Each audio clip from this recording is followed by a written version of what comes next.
Tonight, a story of forgiveness. When a brutal carjacking leaves former Councilwoman Rikki Spector battered and bruised, she never dreamed she will one day befriend the two teens who attacked her. WJZ has a story you have to see. December 2016. A typical Friday turns to terror for then City Councilwoman Rikki Spector.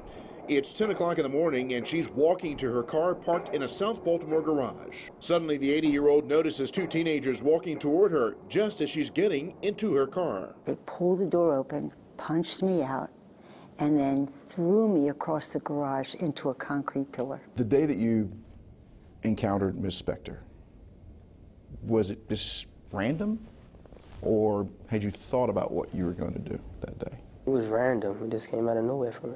Describe that for me. I can't really describe it. It just came out of nowhere. But as the boys try to drive off, a security gate prevents them from getting out of the garage. Spector, screaming, beaten, and bruised, attracts the attention of two Good Samaritans who rush to help. Eventually, police arrest the two. You obviously had to go through the legal process. Tell me about that. When we went to court, and the judge told me that the big one was going to honor up to what he did and plead guilty for what he did, I went over to him and I said, I'm really proud of you for recognizing and owning up to what you did wrong. You obviously had a special place for these boys. You know what the big one did, Rick? We just hugged each other, and I knew I was hooked. In an amazing twist of fate, Spector is now an advocate for the boys. She credits You Empower Maryland.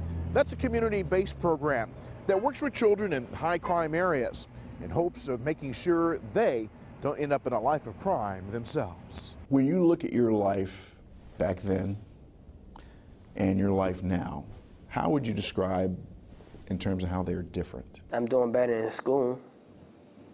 In the neighborhood, I'm doing better. Bad things, they try to follow me everywhere I go, but I just think about that thing.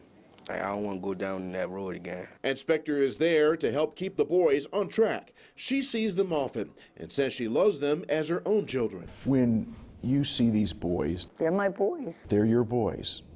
What do you say to them? I kiss them and I hug them and I say to them, I'm so glad I see you. I'm so glad to be with you. And they like that, don't they? If we have young people to deal with, that restorative justice, restoring their faith, your love, your humanity, is so much better than if they had been given some punitive punishment. I really love those boys. And just like my own, I don't always like them, but I always love them. Spector tells WJZ she plans to stay in their lives so she can be there when they succeed.